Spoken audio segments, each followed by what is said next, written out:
Halo teman-teman, terutama yang sedang melakukan penelitian atau menyusun skripsi, tesis, disertasi, atau laporan ilmiah yang lain yang butuh bantuan.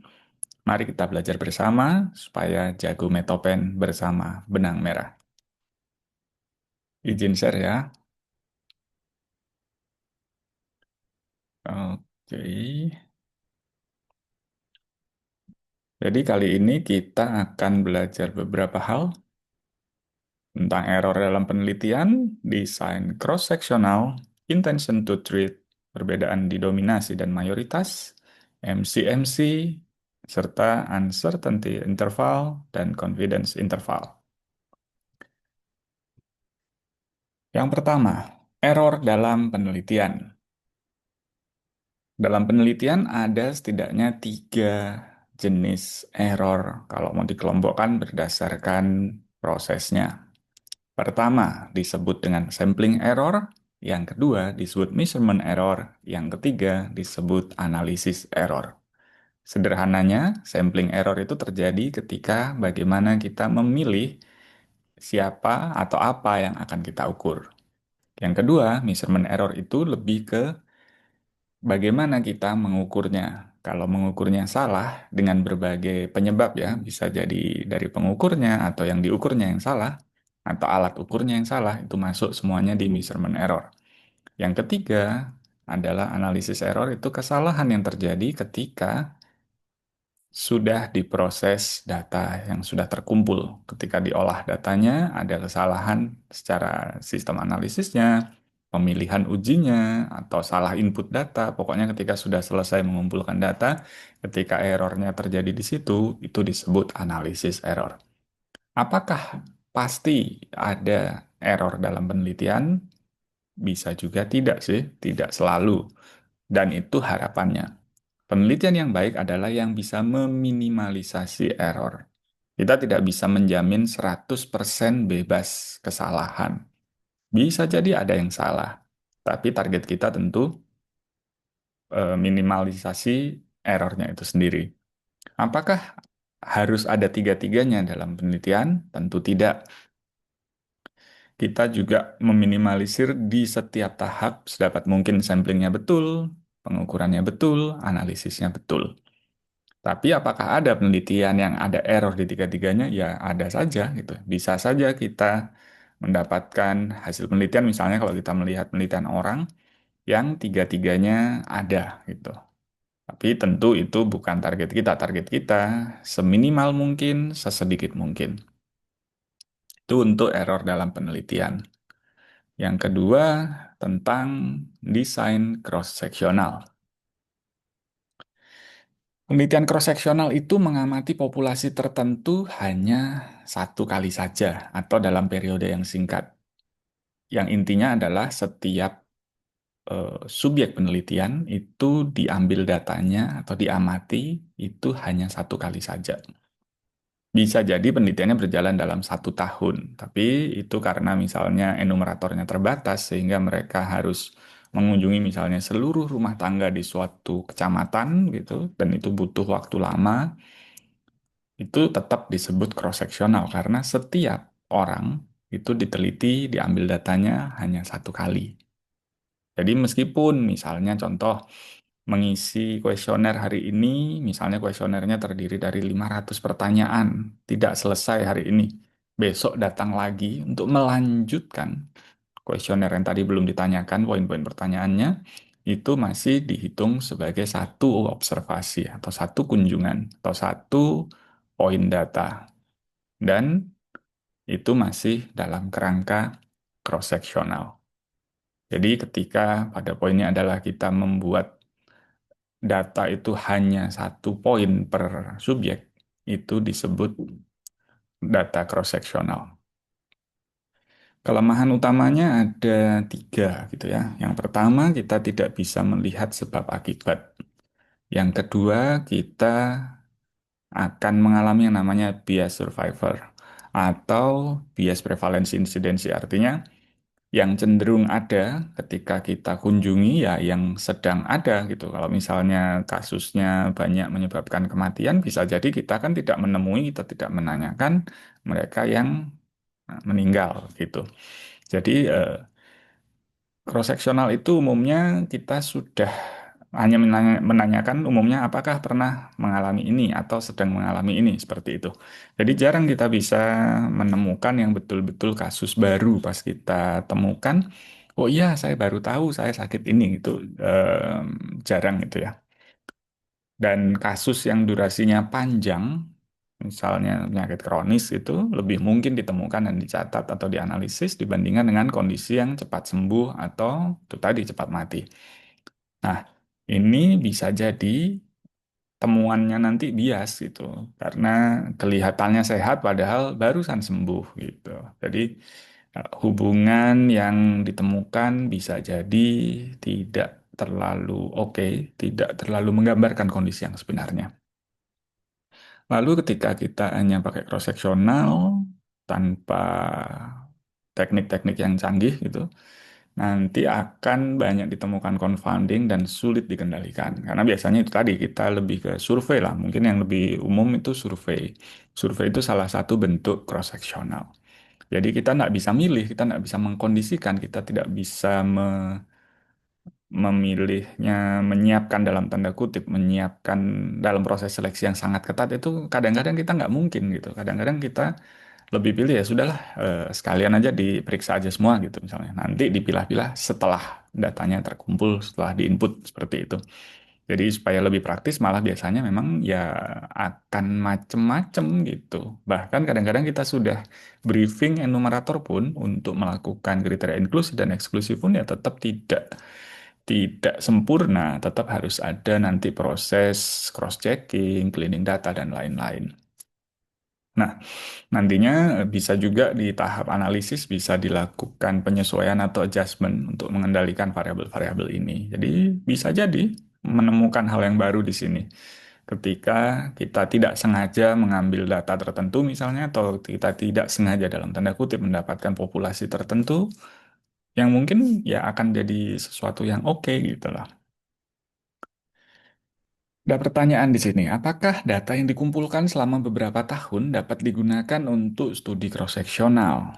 Konteksnya mungkin kayak di klinik gitu ya. Jadi klinik sudah berjalan selama misalnya 10 tahun, apakah ini bisa dipakai untuk studi cross-seksional? Dan bagaimana sebaiknya menangani perbedaan waktu pengumpulan data tersebut?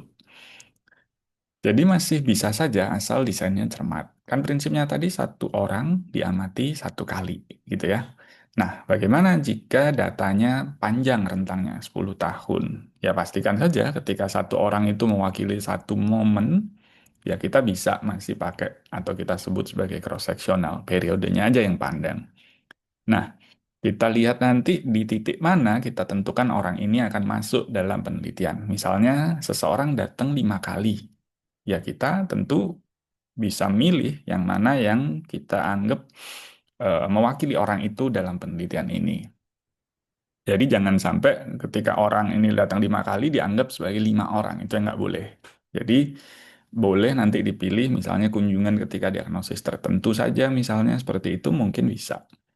Nah, nanti bisa juga kita pertimbangkan kalau memang banyak yang panjang, sekalian aja ganti, jangan pakai cross-sectional, pakai longitudinal aja. Tapi intinya yang paling jelas adalah selama datanya lengkap, termasuk data kunjungan, berapa kali dia kunjungan, tanggal-tanggalnya dan sebagainya, tentu itu akan lebih baik. Mau diolah apapun akan lebih nyaman kalau datanya lengkap. Ada pertanyaan lanjutan.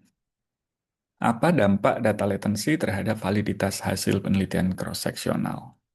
Kita harus tahu dulu, data latency itu adalah jeda waktu antara ketika suatu data dikumpulkan atau data dihasilkan atau suatu peristiwa terjadi dan saat data itu tersedia untuk dianalisis atau digunakan. Jadi ini sering terjadi ketika pakai data sekunder, misalnya kita minta data BPJS gitu. Data BPJS Kesehatan misalnya sekarang tahun 2025. Kita bisa dapat cuma misalnya sampai di 2022 misalnya. Sehingga apakah temuan menggunakan data 2025 dua atau bahkan yang sebelumnya misalnya kita pakai rentang yang lebih panjang, apakah data dari 2014 ya mulai BPJS, data saat itu ketika dianalisis sekarang di 2025 atau bahkan 2026 dan selanjutnya, apakah masih valid gitu ketika kita melihatnya sebagai kerangka cross-seksional. Nah, ketika kita state atau kita nyatakan dengan jelas bahwa kita ini cross-seksional, maka jika datanya sudah tua, bahkan mungkin tahun lalu sudah tidak relevan, bisa jadi gitu. Atau kalau kondisinya memang sangat jarang dan konteks waktu tidak terlalu dominan di sini, tentunya masih bisa-bisa aja gitu. Jadi relevan atau tidak itu dari sisi penelitinya. Bagaimana melihat waktu itu yang sudah lampau, apakah masih bisa bermanfaat? Pastikan time frame-nya tergambar jelas. Mungkin yang umum adalah, oke, kita analisisnya terpisah. Misalnya kalau kita dapat data BPJS 2015 sampai 2022 misalnya. Misalnya nanti dalam analisisnya dipisah yang sebelum 2020 dengan setelah 2020. Dengan asumsi di 2020 ada pandemi misalnya seperti itu. Nah, hal seperti ini akan memberikan sedikit penyesuaian gitu ya, untuk menyesuaikan, untuk mengurangi masalah data latency, untuk menyeragamkan konteks, untuk memberikan suatu gambaran yang lebih komprehensif sesuai dengan waktu tertentu. Jadi, jika terlalu jauh, tentu kita mungkin bahkan belum lahir gitu. Kalau pakai data-data sekunder yang tersedia yang bahkan mungkin sejak dari tahun 50-an mungkin, atau tahun 70-an lah. Yang mungkin banyak dari kita belum lahir, ketika kita pakai itu terlalu jauh, mungkin masih valid analisisnya. Kita bisa ngomong, di tahun itu hubungan A terhadap B itu sekian.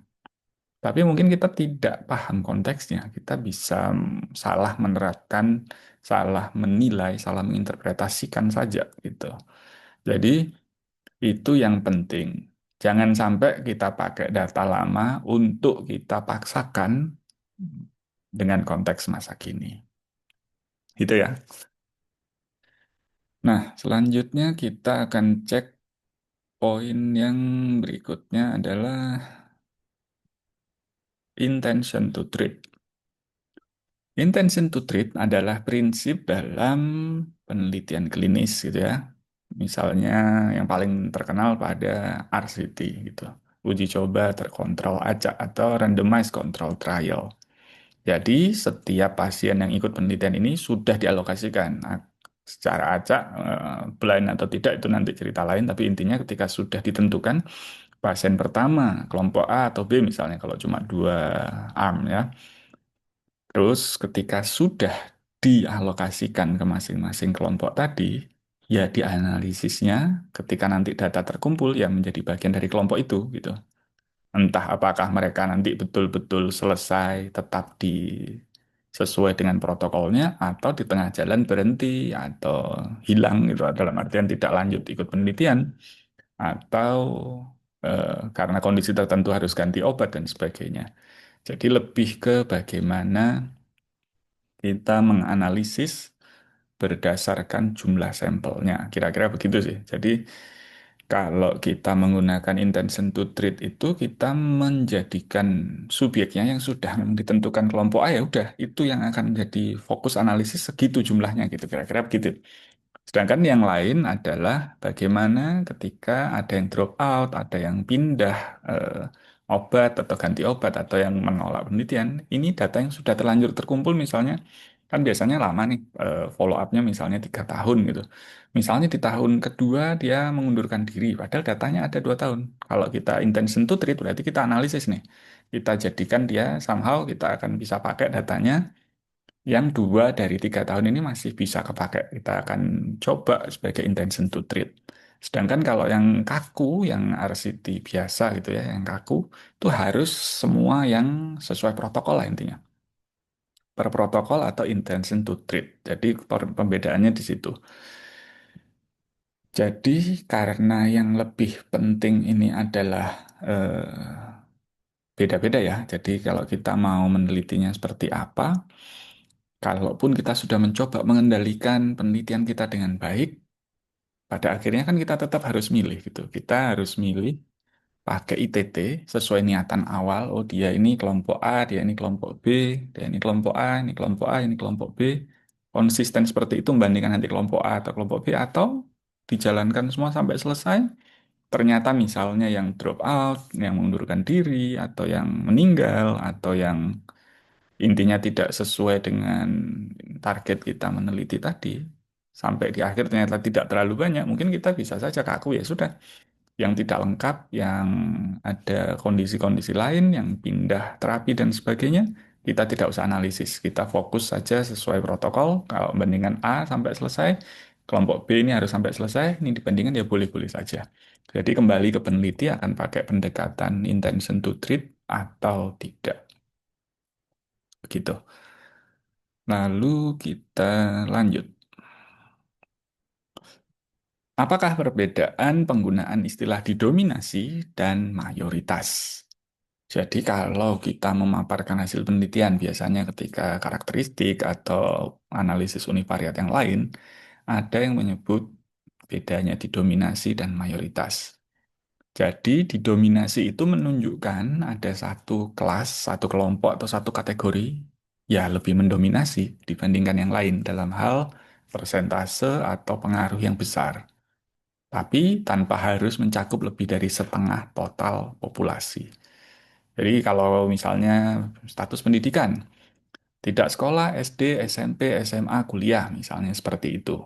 Jadi ketika yang paling tinggi persentasenya di situ adalah lulusan SMP, misalnya dia paling tinggi yaitu 35% misalnya, sedangkan yang kuliah cuma 10%, yang lain-lain cuma rata-rata di 20-an persen misalnya seperti itu, tapi karena yang paling tinggi tadi lulusan SMP 30% lebih dan itu sudah paling besar persentasenya, kita bisa bilang bahwa populasi penelitian ini didominasi oleh lulusan SMP. Jadi kalau kita membaca yang benar ya, didominasi oleh lulusan SMP berarti kita harus ingat bahwa belum tentu yang lulusan SMP itu lebih dari 50%. Supaya lebih tegas, kita bisa pakai kata mayoritas jika memang respondennya lebih dari 50% dalam kelompok tersebut. Yang paling umum misalnya laki-laki dan perempuan. Jadi ketika lebih dari setengah total populasi, itu kalau laki-laki dan perempuan kan pasti salah satunya gitu, ada yang lebih dari 50%, kita bisa bilang mayoritas. Jadi ketika sudah ada satu grup sudah melewati 50%, lebih baik kita pilih katanya mayoritas. Sedangkan kalau kelompoknya banyak gitu, atau ada yang missing dan sebagainya, sehingga ada lebih, misalnya laki-laki, perempuan, dan missing atau tidak mau menjawab misalnya, dan itu ada yang tidak sampai 50, tapi dia yang paling banyak, kita sebutnya didominasi. Kira-kira begitu. Jadi contohnya sampel penelitian didominasi oleh responden usia 30 sampai 40 tahun. Nah, ketika yang 30 sampai 40 tahun ini lebih dari 50%, sebut aja mayoritas supaya orang tidak salah paham. Gitu ya. Kita lanjut.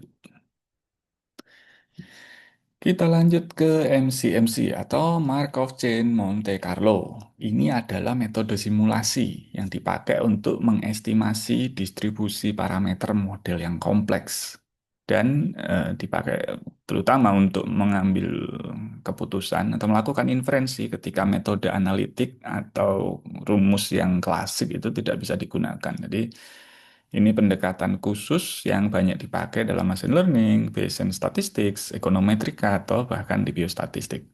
Jadi pendekatan MCMC ini adalah pendekatan yang simulatif yang bisa jadi orang jadi skeptis gitu karena kesannya main-main gitu, omon-omon ini. Karena ada banyak asumsi di balik model yang dibangun. Dan tentu saja hasilnya akan berbeda ketika dilakukan menggunakan setting yang berbeda dan prior yang berbeda. Dan bedanya bisa jauh gitu ya. Nah, tapi kalau secara eh, pendapat banyak orang itu sebenarnya MCMC itu sangat kuat gitu asal model yang digunakan itu tepat dan dicek juga hasilnya konvergensinya gimana. Ya sama seperti metode statistik lain bisa saja salah kalau memang tadi misalnya ada banyak bias atau dilakukan secara asal-asalan.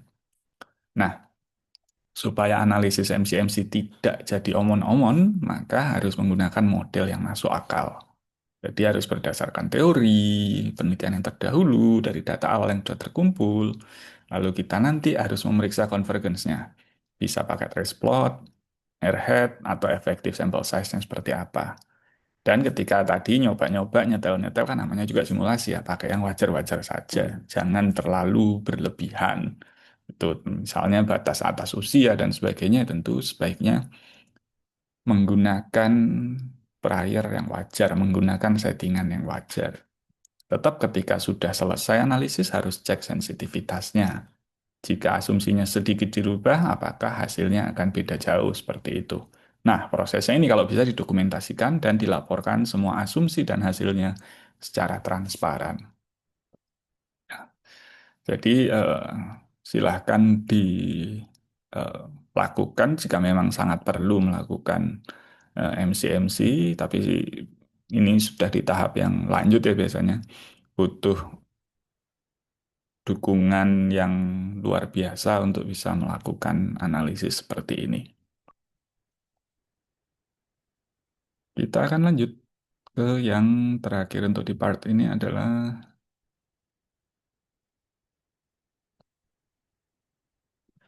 uncertainty interval dan confidence interval. Apa bedanya? Yang terkenal tentu adalah confidence interval atau CI. Biasanya 95% CI gitu kan.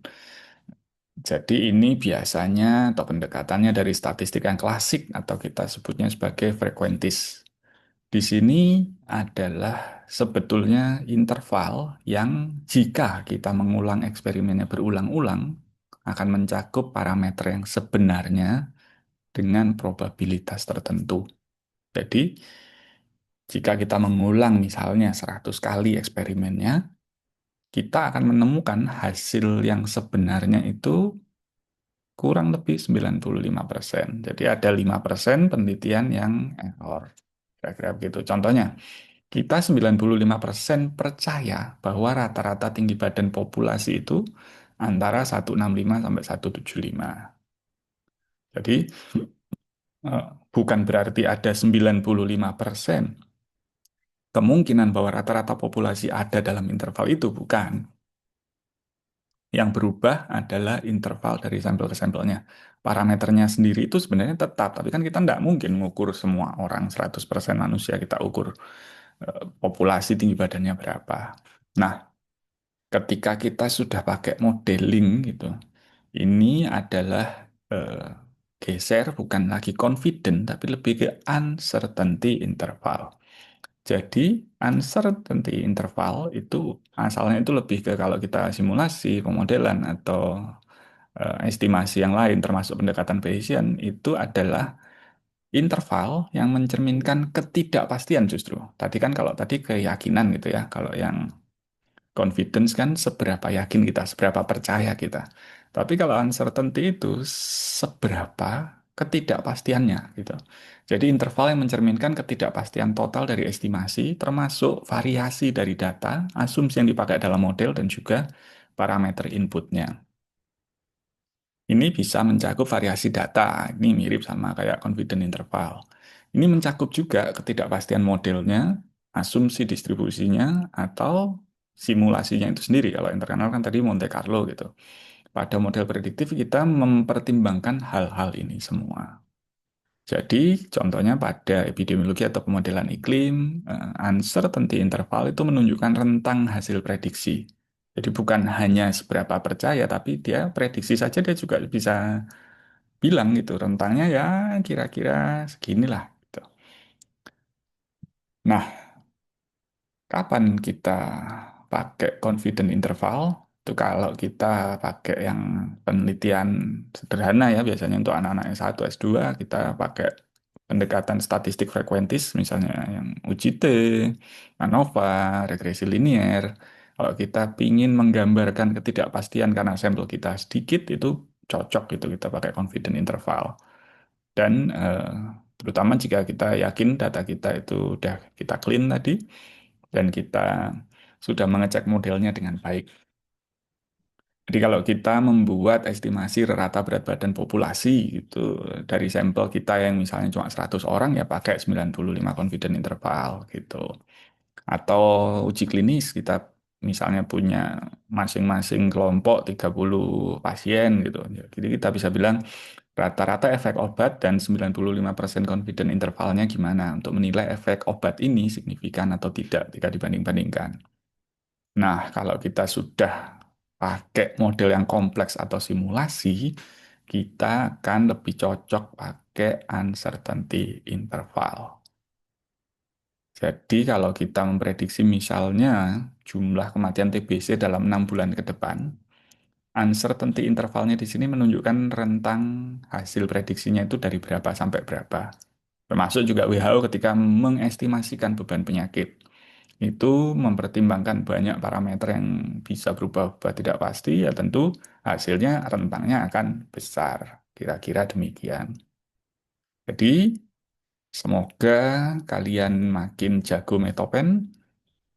Selamat belajar, selamat meneliti, semoga bermanfaat.